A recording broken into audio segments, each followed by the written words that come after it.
Nah, kalau dari kata saya sendiri, ada nggak sih tips agar teman-teman seller bisa mulai jadi seller yang solutif?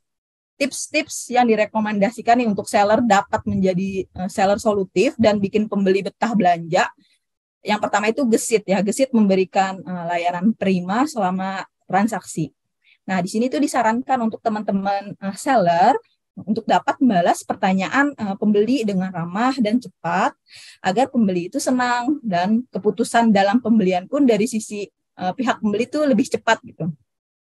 Nah, teman-teman seller juga direkomendasikan untuk bisa nih menginfokan jam buka tutup toko. Jadi tujuannya ini agar pihak pembeli tahu, oh pihak seller nih cepatnya respon di jam segini. Oh jam segini tuh malam misalnya ya, jam 1 pagi gitu sampai jam 5 pagi seller nggak cepet gitu ya responnya. Kenapa ya? Oh karena memang jam tutup tokonya jam tersebut gitu. Jadi baiknya pihak penjual juga dapat menginformasikan jam operasional toko ke pihak pembeli itu untuk yang pertama. Kemudian di poin berikutnya ya ada jaga hubungan dengan pembeli dan perkuat after sales. Nah, di sini tuh maksudnya tugas sebagai seller yang tadi di awal kita infoin juga ya. Tugas sebagai seller itu nggak berhenti saat pesanan itu sudah dikirim, pembeli sudah menerima barang, dan pembeli sudah mengulas atau memberikan ulasan produk di toko kamu. Nah, sebagai seller ini juga perlu menjaga hubungan baik dengan pihak pembeli tersebut gitu. Seperti memastikan produk yang diterima pembeli sudah sesuai, dalam kondisi baik, bisa juga dalam hal lain seperti pihak penjual bisa nih memberikan informasi up to date mengenai diskon atau promo yang sedang berlangsung di toko seller gitu. Lalu bisa juga apa nih yang lain seperti media sosial gitu. Karena kan sekarang sudah banyak gitu ya pakai media sosial gitu. Nah, di media sosial ini teman-teman seller bisa membagikan testimoni dari pihak pembeli tersebut yang sudah memberikan ulasan produk di toko untuk memberikan kesan bahwa penjual ini memberikan layanan yang terbaik untuk pihak pembelinya dan pembelinya juga menerima produk-produk yang sesuai dengan yang dijual di tokonya. Gitu. Nah, ini ya, mungkin ini adalah pekerjaan rumah atau tugas kita bersama sebagai online seller gitu ya, yang sehari-hari mungkin kita alamin gitu. Cuman tergantung cara kita melihatnya gitu ya kata Tasya ya. Tadi kayak sarung maduku ya, melihat Ya, kendala pembeli itu sebagai yes, ini kesempatan untuk membuktikan bahwa layanan toko sarung maduku nggak kaleng-kaleng gitu kan ya. Nah, ini yang kita harus tanamkan gitu ya mindsetnya ya. Kalau ngomongin soal kendala pembeli gitu, gimana sih cara handling atau menanganinya yang efektif kata Tasya? oke. Nah, untuk kiat menangani kendala pembeli dalam proses belanja gitu ya, tips menangani kendala pembeli dengan efektif itu sebenarnya untuk keluhan atau komplain dari pembeli itu kan sebenarnya merupakan hal yang umum terjadi ya di transaksi jual beli. Nah, alasan keluhannya itu juga bisa beda-beda sih, mulai dari produk yang tidak memenuhi ekspektasi pembeli sampai ke layanan penjual yang kurang berkenan. Nah, tapi di sini teman-teman salah tuh nggak perlu khawatir, karena dengan ada niat membantu sama memberikan solusi atas keluhan dari buyer tersebut, itu malah tadi bisa membangun loyalitas pembeli ya, kayak tadi contohnya yang sarang madu. Jika ditangani oleh teman-teman seller itu dengan tepat. Tuh. Nah, di sini tips yang pertama itu dengarkan dan berempati kepada pembeli. Nah, di sini seller dapat dengerin dulu nih keluhan pembeli dengan sepenuh hati.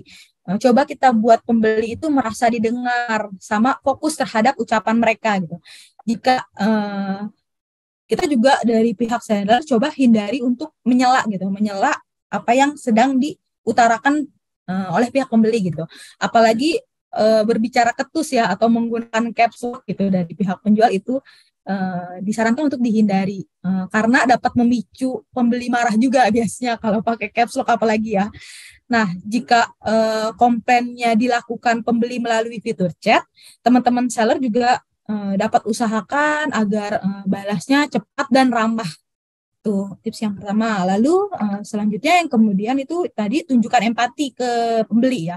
Nah, di sini teman-teman seller juga dapat nih tunjukin rasa empati ke pembeli agar pembeli itu merasa dimengerti gitu keluhannya. Baik itu kesalahan seller ataupun bukan. Tadi contohnya Kak Arif tuh tadi beli produk, tapi kesalahannya bukan kesalahan seller, kesalahan Kak Arif yang kurang detail ya baca deskripsi. Nah, itu kita dengerin dulu gitu ya. Nah, dari seller dapat tanggapi itu dengan rasa simpati, misalnya mohon maaf atas kesulitan yang dialami, atau mohon maaf atas ketidaksesuaian produk yang kamu terima gitu. Nah, ini tuh bisa jaga hubungan kita dengan pembeli, juga berpeluang untuk menumbuhkan loyalitas ke pihak pembeli.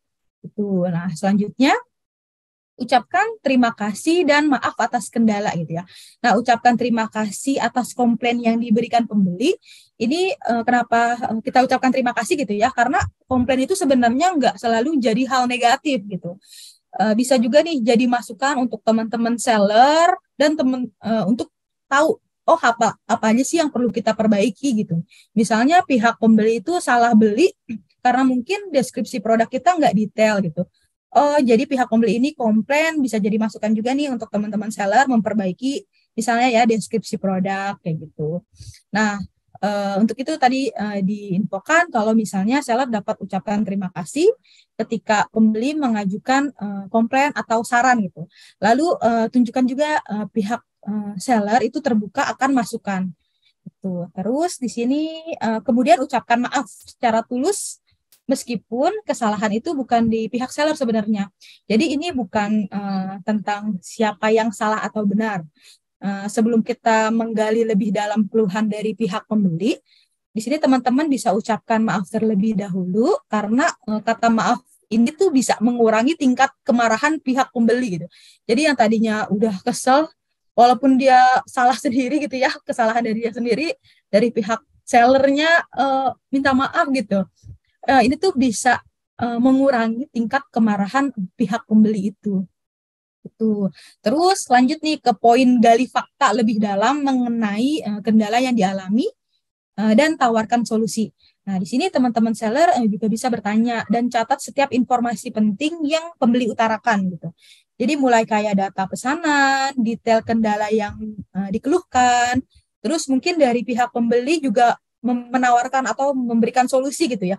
Oh, saya maunya tukar. Nah, itu kita coba tanyakan pihak pembelinya itu ingin solusi apa. Jadi nanti dari informasi-informasi tersebut, teman-teman seller itu bisa nentuin nih solusi yang tepat dari keluhan pihak pembeli tersebut gitu. Nah, tapi yang perlu kita ingat gitu ya sebagai seller gitu, membuat janji itu harus bisa ditepati gitu. Jadi jangan sampai kita membuat janji ke pihak pembeli tapi nggak bisa ditepati. Nah, kalau kayak gitu tuh justru malah bikin reputasi toko jadi buruk. Misalnya nih, seller janji akan refund, padahal kebijakan toko nggak bisa refund gitu. Jadi kita baiknya nggak memberikan janji-janji itu sih.